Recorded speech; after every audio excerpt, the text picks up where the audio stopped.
which is the story of orcas in captivity and how that was torture for them. There was that famous movie Free Willy. Hi, everyone. That was a I'm sick Trish whale. It Triumph died right Sullivan, after. and I'm the proprietor of Downtown.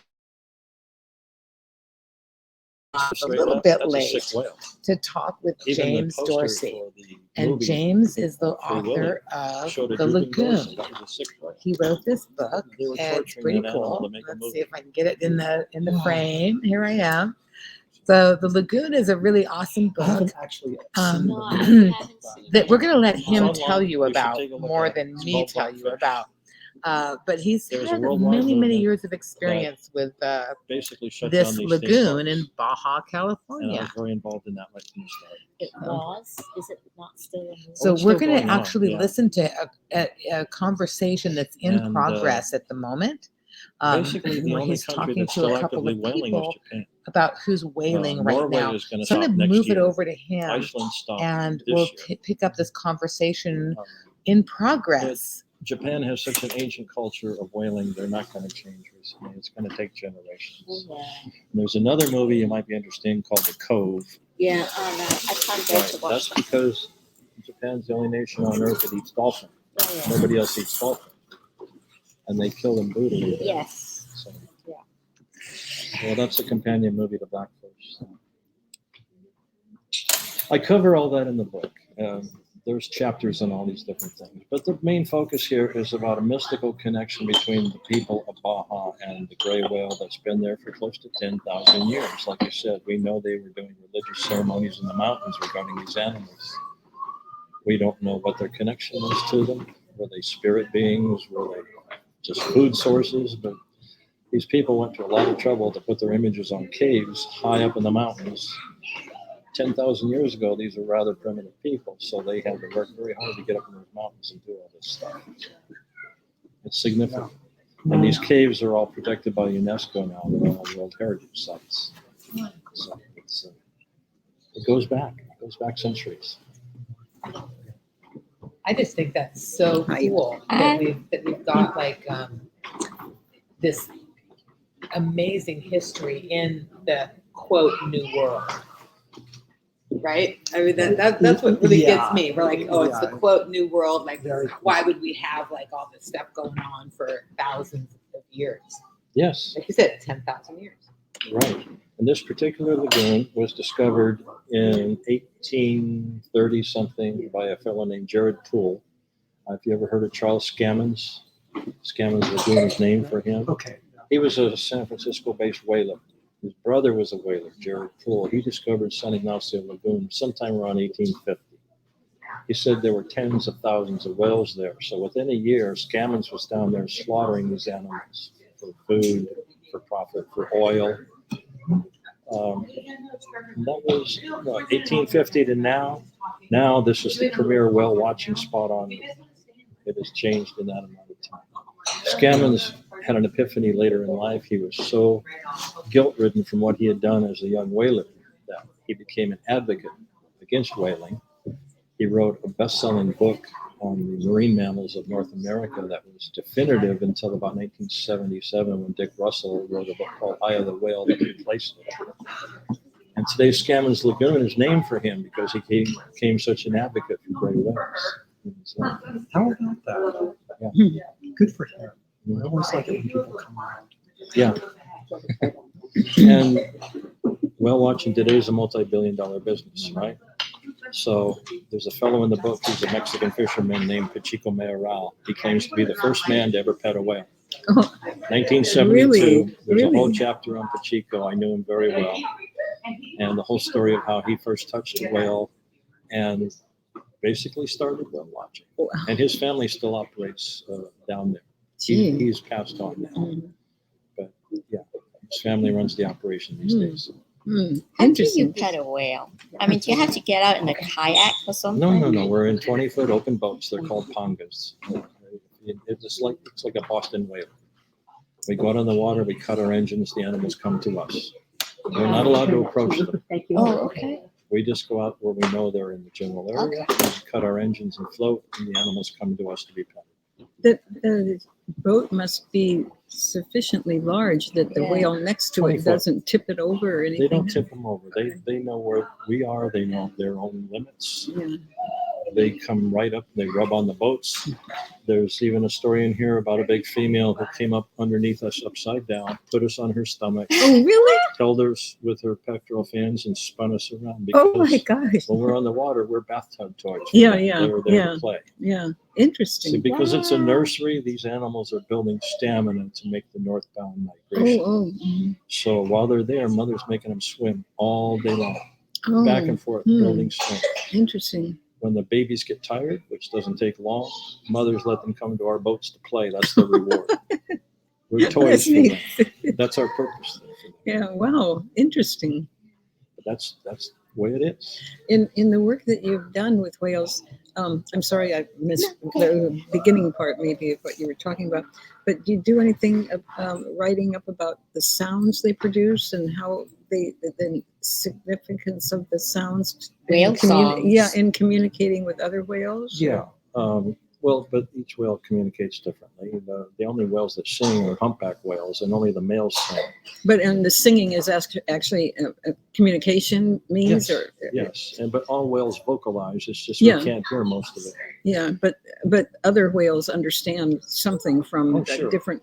A humpback can talk to a humpback 200 miles away. A blue whale can talk to a blue whale on the other side of the planet. Really? Yes, it's been proven by a researcher named John Kellicombitis, who has something called Cascadia Research, and he's a specialist in blue whales. He's studied them forever. At the other side of the planet, you mean Yeah. the sound waves? Ultra low frequency sound waves. Jeez. They travel that far. Well, water is a great conductor. Yeah, Yeah, I know, but that great. I Yeah, didn't know. me either. Wow. gray whales we can't hear. They do vocalize. Okay, so it's That only is the very humpbacks that interesting. can. Yeah. And a gray whale's ear is about the size of the nail in your pinky, right behind the eye. It's just a hole in the head. There's nothing else there. Can I throw something in here? You just reminded me. In the closet of the home I grew up in, in the cupboard in the dining room, there was a thing I thought was a seashell. It was about as big as my fist, and it was a bone structure. And I just thought it was a seashell. And my sister said, "No, Elaine, it's not. Don't you remember? Dad said that it was an inner ear of a whale." The cochlea. Yeah, it is. It's amazing. It's really quite lovely, but it does. You can kind of turn it over and you can kind of see. I have one on my desk at home. Do you? Aren't they? I have a lot of whale bones in my backyard.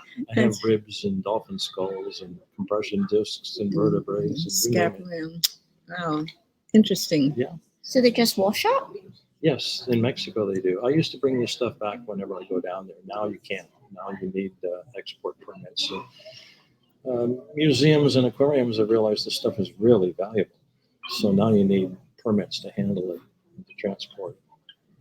You can't just pick up bones on the beach anymore. Why? No, Yeah. no, he's at 222. Does ambergris come from a sperm? That comes from the sperm Sperm whale. whales. What is that does? Ambergris. Oh, It- what is they that? use it in It's a perfumery. stomach secretion Oh. that The AMBRERGRIS? Yes, that's right. I guess I've seen the word. I Yeah. don't a know little what ball that big is worth $50,000-$60,000. What is it Use again? it for perfume. Yeah. They What- use it what for is it perfume. made of? It's The It's- bile and Bile. Yeah. Ah, It's interesting. aromatic. It has a Interesting. sort of a deep resinous aroma, musky and animalic.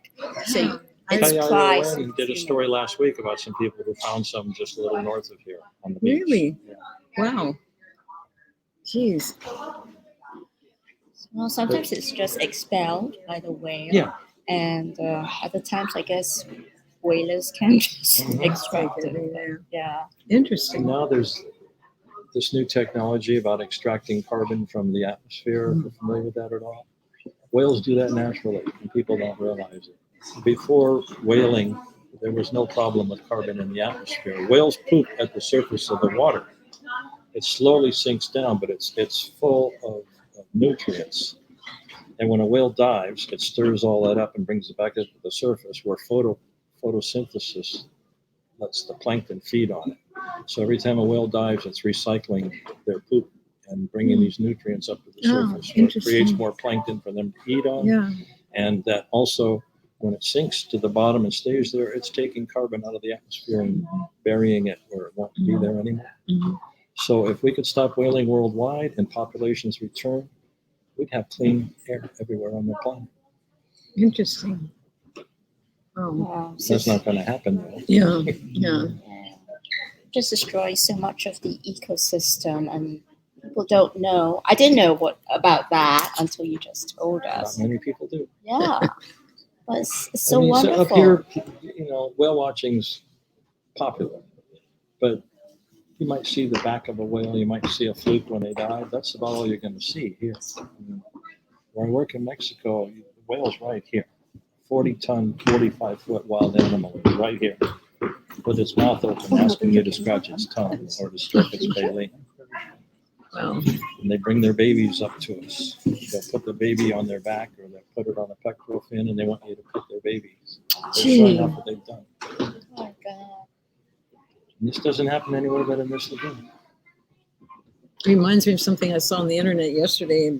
Some gorilla in a zoo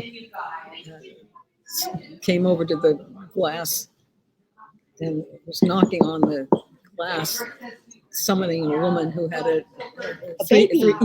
3-month-old baby or something like that. Yeah, Did yeah. you saw it too? I think I saw the news. Yeah, yeah. And so I clicked on that. I don't normally, but I clicked on it. Sure enough, it shows this monkey of some type coming over and going, And then they bring the baby over to the glass, and the gorilla not gorilla, whatever it was, is looking at it, and it's what you said reminded me of that. Well, last year there was a little child fell into the gorilla pit in the San Diego Zoo, and a silverback picked it up, and everybody was panicking. And brought it to the. No, he sat back down and he cradled the baby. Oh, really? Yeah. There was something I it saw. also had a baby on its back, correct? Yeah. Yeah. And they think because you have the baby on the back, made it more susceptible to being. Well, they're not just going to attack you. Yeah. People Think animals. think are- all animals Incredible. are going to attack you. There was a similar thing about 10 years ago or more about a zoo in the Midwest somewhere, and a child, like a 2-year or 4-year-old or something, somehow got in or fell in or whatever, and it looked like lost consciousness. And this monkey comes over among all the monkeys, comes over and picks up the child, walks over to where the gatekeeper to the gate where the gatekeeper usually would come. And Yes. so what you said about the whale and the babies is Now, how long does interesting. the whale Hmm? hold the baby? Oh, I don't know. How long do they hold it? Do they keep it by their side? Well, they nurse for about 8 months. Okay. The grays do. But back when they were whaling in these lagoons, back in the 1850s, 60s, 80s, they called that the golden years of whaling for some reason. They would harpoon the baby whale, and its cries would bring the mother close. Yeah. That's how Of they course. hunted back then. Then they could kill the mother. Jeez. Well, the mothers would fight with their tails. They can really use that tail like a A hammer, weapon. and they would shatter these little whaling dories, right? Um, So they were called devilfish because they fought back to protect their young. Sure. They called them devilfish. So Yeah, that's the press right. picked up on Because that we're and spread just that defending word. ourselves, we call them. Yeah. Until the 1950s, these animals were called devilfish. gee. When Pachico Mayoral petted that whale, that shattered that whole image. Mm. I mean, The Chico, last name were Mayoral, Mayyoral. He was a Mexican fisherman in the lagoon. And Interesting. yes, Right. but these animals were called devilfish for 150 years before we realized once we stopped killing them, they've always been friendly. They started coming to us right away as friends. You know, it's interesting. It made that we have to at school often have to read Moby Dick, all about getting even with a whale that was just doing Well, what whales if you do. ever heard of the whale ship Essex, No. okay, it was the only recorded attack on a ship by a whale until these modern orcas recently have been attacking sailboats off the coast of Portugal. Mhm. But about 1853, a whaling ship off the coast of Argentina was attacked by a sperm whale and sunk Mm. because they had harpooned another sperm whale. Oh. Hmm. Okay, the first mate was named Owen Chase, and he wrote a book about this because they spent 7 months in a life raft after their boat was sunk. They resorted to cannibalism before they made their way back to England, where they were saved But Owen Chase wrote this book called The Wreck of the Whale Ship Essex. It was a true story. It's still in print. Owen Chase's son was a friend of Herman Melville's son. Oh, really? Melville had only written for little pulp magazines at that point. Mhm. Melville took Owen Chase's manuscript, turned it into Moby Dick, and could not get it published. Nobody would touch it in America. It was published in England. Huh. They would only publish 100 copies and nobody bought them. They shipped them all back to Melville. He died in obscurity. Really? Yeah. Moby Dick became a classic after he was long dead. Yeah. But it was the story of the whale ship Essex. And Ron Howard did a terrible Interesting. movie about this called In the Heart of the Sea, which is supposed to be that story. It's Hollywood bull. The whale doesn't even look like a real whale. Did the rest of you have to read some of Moby Dick in high Yes, school? yes, but I never succeeded. Well, Now, we had to. all It of was your so years, boring. So what was your favorite silly. experience? I Revenge. couldn't point out. Every time I'm on the water, it's Like your top 5? It's no, some really. memories that It favorite. is so. There's no way to describe what this is like until you're there with this animal who's 20 times your size Mhm. and it wants to be petted. Jeez. So I can't say. That is It's amazing, huh? unbelievable. I can't. Sometimes we have 5 or 6 adult whales pushing the boat around, trying to Wow. get up to be petted, pushing each other out of the way, pushing Wow. their babies out of the way so the mother can be petted. Wow. And it's all fun. Yeah. And this is common. This is what I expect to have happen every time I'm on the water down there. But you can't explain this to people until they go down there and experience it. There's no, Wow. this is the closest you can come to it until then. They should replace having to read Moby Dick in school with. Now, how large are their brains? They're fairly large, but that doesn't really signify their intellect. I mean, an orca is the smartest creature in the ocean, smarter than a dog. Mhm. They have multiple dialects. Huh. There's many different orca species, and if they meet on the open ocean, they do not communicate with each other. They speak different languages. They won't even socialize with each other. They go in different directions. With their own species, they'll pod up 10, 20,000 strong. Mhm. Is that 10 to 20,000? Sometimes Strong. there's And massive do gathering. they'll migrate together? Well, orcas or- don't migrate. oh. They're found all over the world. Oh, okay. So, but they remain in kind of intact They'll come groups. together in megapods Mhm. periodically. Yeah, just like dolphins. Hmm. They're found all over the world. Are they even in Asia? They're all over. Really? Orcas are found in every ocean of the world. So in the South China Sea and There's not so many there because of the pollution. I mean, the gray whale off the coast of Asia is extinct because of pollution. Just the same as the Atlantic gray whale is extinct from overwhaling. right, but they used to be there. Yes, now the only gray whales left on Earth are here on the western United States Rim of Fire. Western United States, what? The Rim of Fire, it's Oh, called, from right. Alaska Oh, to yeah. the tip of Baja. Yeah. And that's called the Pacific stock, Mm. the Mhm. Pacific gray whale. Hmm. The only place to find them on Earth. Hmm. And they navigate by underwater geography, so they hug the coast, which Oh, has saved mhm. them from a lot of whalers. Hmm. Yeah. However, there was a lot of shore-based whaling started right here in Monterey. The last shore-based whaling station was in Monterey Hopkins and Moss Marine or Landing, and they something? ended at 1972. They were still killing whales from shore here. Gee. Hmm. Hmm.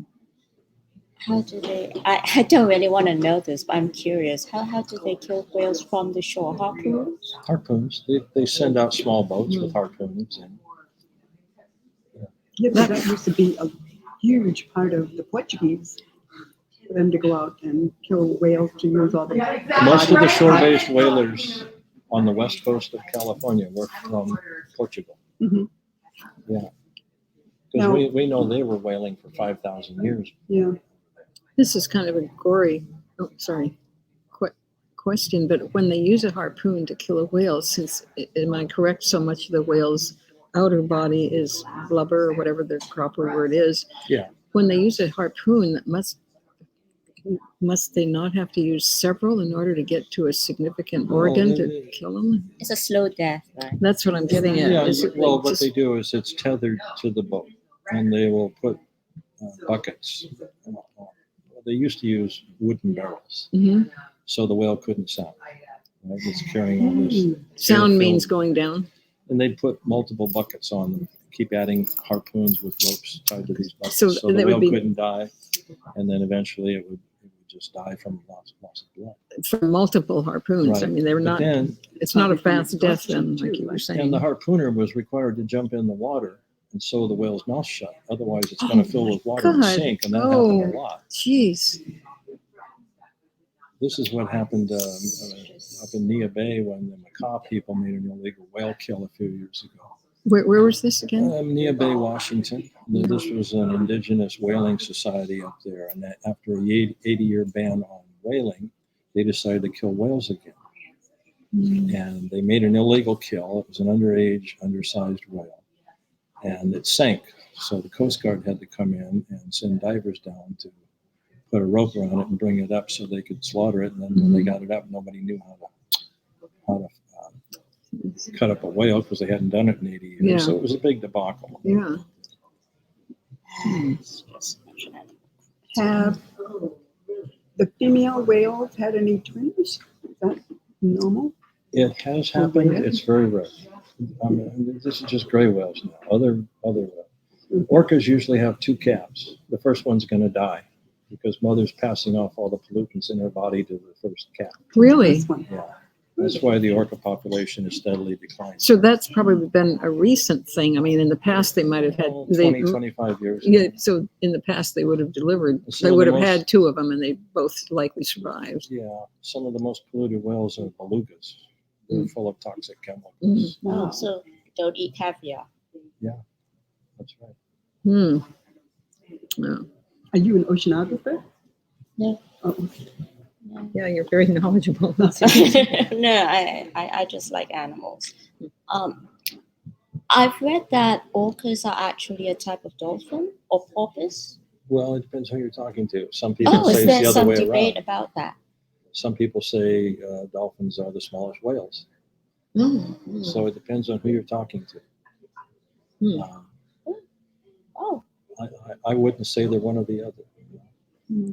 But I mean, there's the smallest whale is a vaquita, which is in the Sea of Cortez. It's and about they're this big. endangered. If there's even one left Yeah. alive, we don't know. We haven't seen one in months now. But they're about 2 foot long whale. And Wow. They're a real whale. And they have this cute little face. Yes. Yeah, they Yeah. look like they're smiling. Yeah. Gray whales always look like they're sad because their eyelid covers their eye and their mouths droop down, and so they always look like that. And people think they're just naturally sad. But, these are the friendliest animals in the ocean. Besides these books here, do you also sell your other books on languages that are being lost? Yes.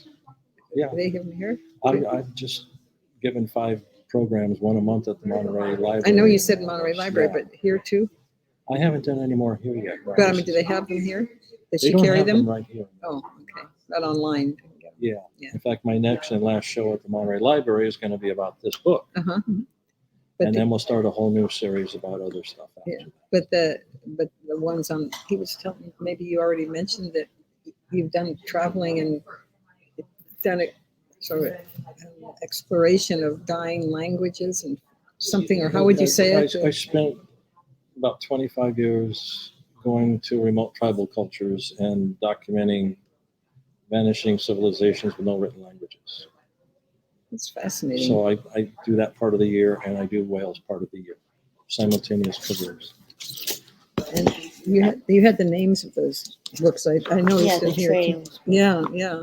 Yeah, that's just fascinating. Yeah, it sounds And really then- intriguing subject. Well, Kind of I have related. copies of my previous books. If you want to get in touch with me, I can sell them to you Yeah, directly. okay.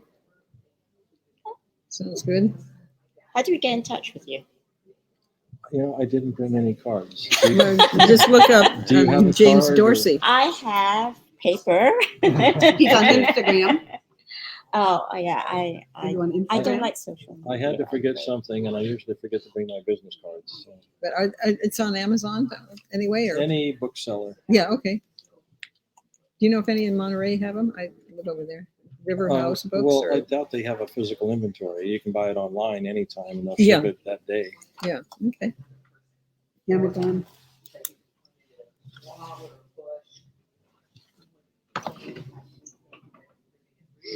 Oh, And my website is just jamesdorsey.com.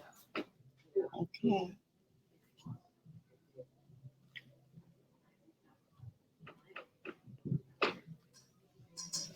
And how can we help? How can we help make things better for marine animals? Write to your politicians. Politicians are just like totally There's not much else you can do. really You money. can write to the International Whaling Commission. does it help to be involved in things like the You can aquarium? get in touch with UNESCO. But the organizations like the aquariums, do they have something, foundations that? Nothing that I know of. Oh, okay. Not as far as preservation Yeah. goes. I mean, the aquarium here does research, but Yeah, I don't know how involved they are with preservation. yeah. efforts Moss at all. Landing Marine. No, you want to go to MBARIA, it's the Monterey Bay Aquarium Research Institute. Oh, yeah.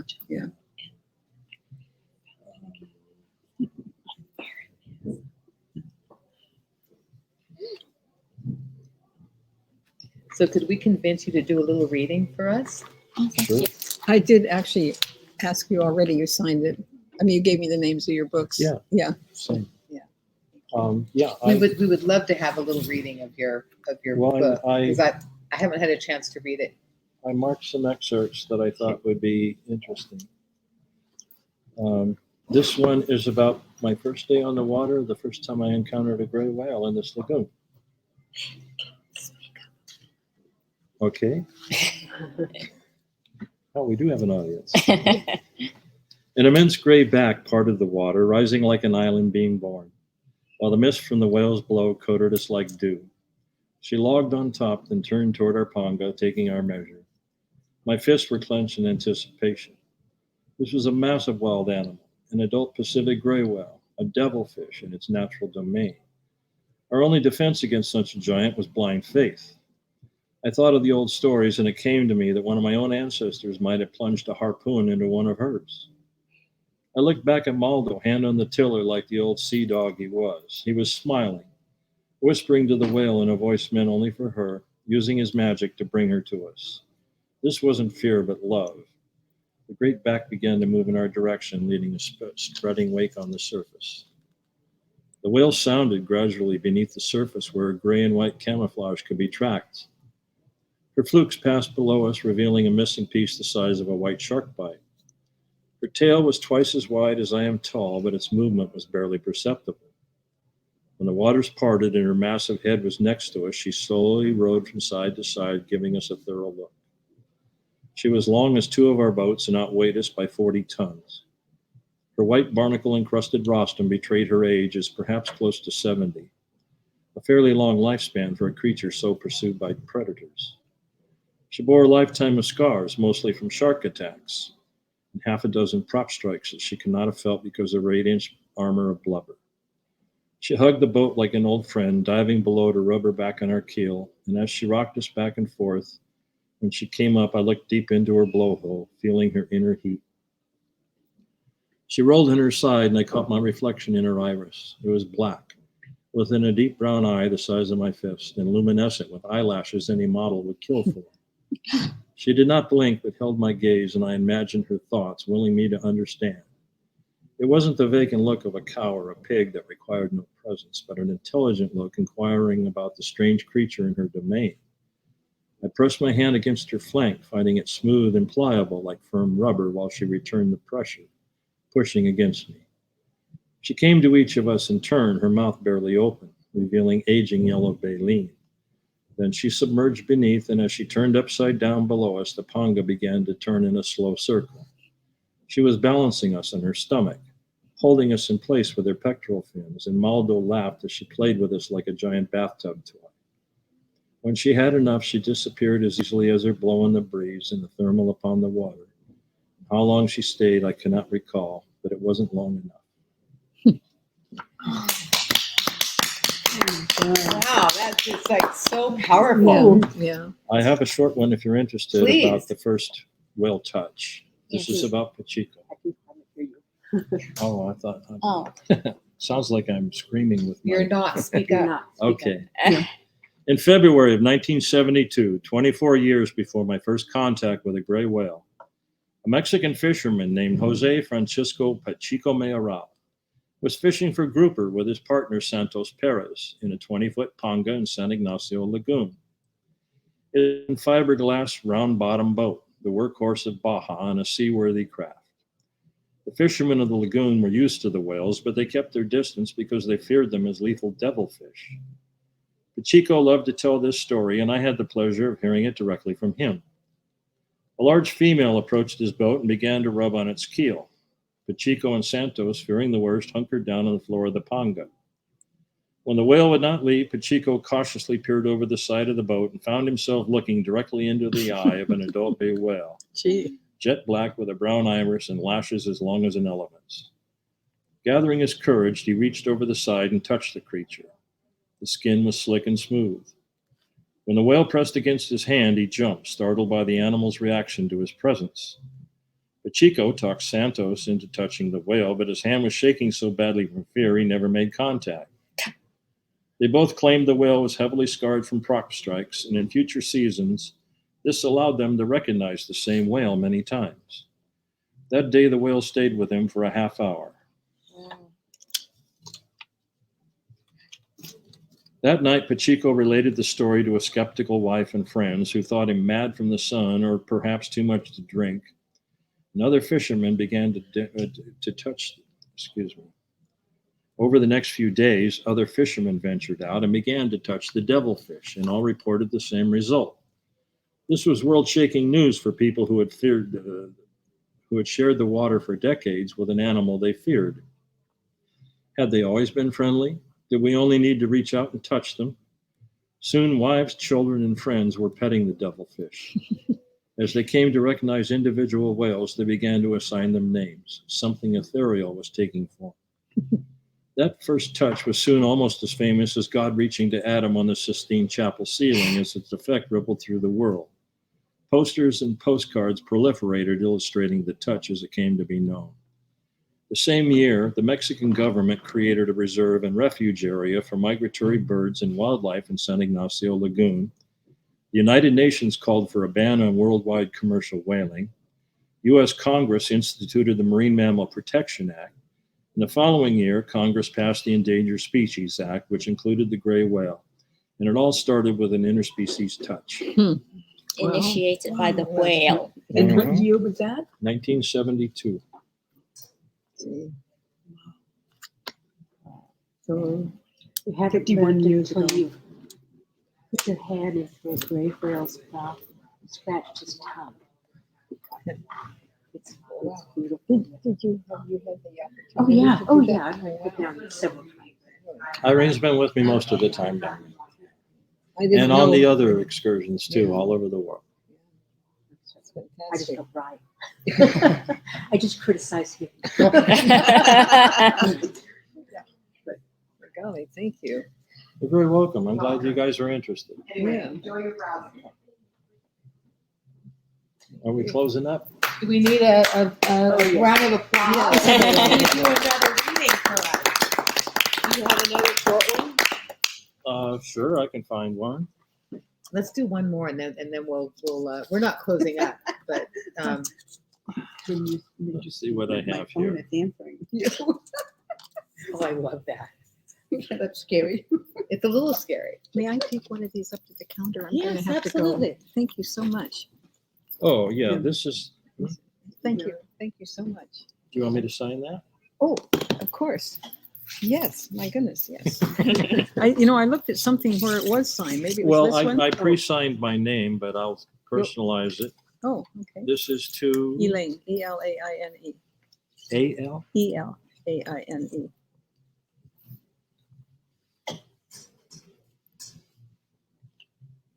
Marjorie Morningstar. Oh My my goodness. goodness. Oh, I remember that. Wow. Yeah. See what else? This must be this is really a wonderland here. Do you have people clamoring to work for you? We actually do. I And believe believe it or it. not, it's young people. Young people Yeah. love to read.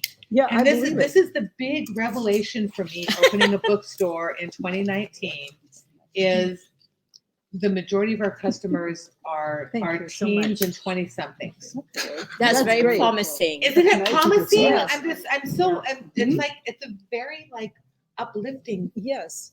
really. Yeah. It's hopeful. It's very hopeful. Yeah, but I mean, Just the way like you the set it Lagoon is all up. hopeful because we're like, okay, we can do things. Yes. There's a lot we can do. You know, Yeah. And you're open 5 days a week, 7 days a week? we're right now we're open 6 days a week. We're open every day from 12 to 7, Oh, and we're closed on Tuesdays. that's a good day to So- close. Every day except Tuesday. Yeah. But 12 to That timing 7, is that's good good too, here to because stay people can open. Come after work. Yeah, Or we don't after have school. enough people that are coming in the morning to be open early. Of So course. Right, we just yeah. noticed that like as far as foot traffic goes, it's like after 12 noon. So Yeah, I will stay open later when Yeah. people with jobs actually can come in. Yeah, that's what I believe that. It's nice listening to your questions too. Oh, nice to meet you, Elaine. Thanks for coming.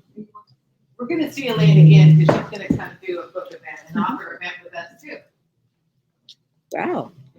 Could you So if you're Certainly. ready, photograph mine, please? Make it out to Daphne. DAPH? Yes, the proper way.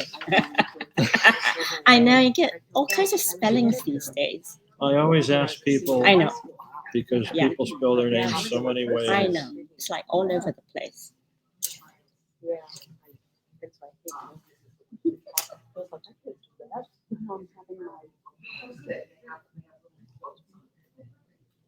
I think.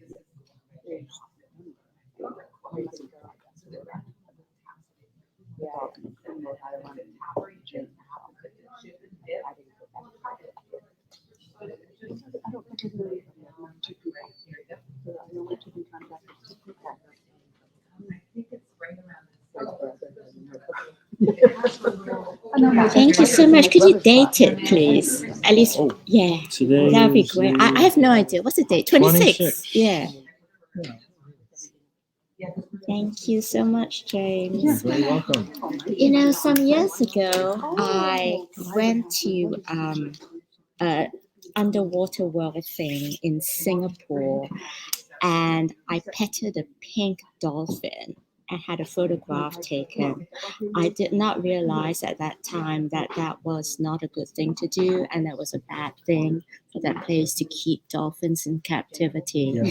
And later, this was in Singapore, and later I actually wrote to, I can't remember where I wrote, but I wrote to the organization. I said, you know, you should set the dolphins free, because there was a movement to release these dolphins back into the sea. They were from Thailand. They were captured in Thailand and brought to Singapore. And I don't think it was very successful, the you know, what happened. I don't know if the dolphins are still there. But it's true that while gray whales might welcome human touch, same is not true of dolphins, right? They don't like being petted, like especially on the head. Not necessarily. They will sometimes approach divers, Yes, they do and they have that. come to the aid of many divers. Okay. And I actually have videos of a line of dolphin who set themselves up in front of a diver who is threatened by a shark. Oh wow. They form a line in front of it, and they all sent out their echolocation pulse at the same moment. Oh, And the shark was repulsed by like it had been hit. okay. And they will do that. Why? Sharks will fear more than one dolphin. If there are 2 or 3 dolphins, the sharks are going to get out of it. I see. Because of the echolocation. Yeah, ability. they'll go after the shark. Okay. Yeah. So I mean, dolphins are highly intelligent, friendly. They will approach boats. They will approach people in Yes, the they water, will. but maybe they don't want to be petted. or at least petted in captivity. I agree. Yeah. So. Years ago, before I had any enlightenment about this, I went to a place in Mexico where I swam with a dolphin. And it was fun at the moment, but I hated myself after I did it. And I learned the You lesson. didn't know, yeah. Well, thank you so much, James. Thank you both for coming. Yeah, Appreciate thank it. you. I was so glad we came, and thank you for your work. Yeah, this looked really interesting, but Uh, even more interesting than I had hoped for. So thank you. And Yes, it's such this a was useful fascinating. thing, it's useful information and knowledge you're disseminating. So good luck with the Thank you more very books much. and your work.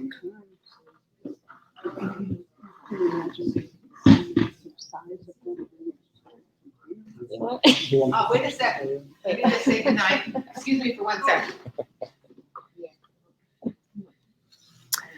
So everyone, thank you for joining us tonight. And this will be available on our YouTube channel and on, oh yeah, we'll hold it up in a few different places.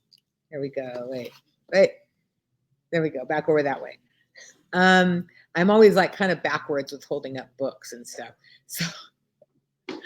So I'm Trish Triumpho Sullivan from Downtown Book and Sound. We want to thank James Michael Dorsey, author of The Lagoon, for joining us tonight and sharing his experiences, which are pretty fantastic.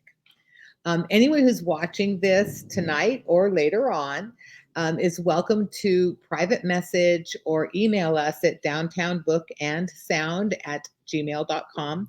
And we're happy to send you a free signed book plate from the author, no matter where you bought your book from. So thank you for joining us, and we'll see you next time. And a big round of applause for James Michael Dorsey, author of The Lagoon.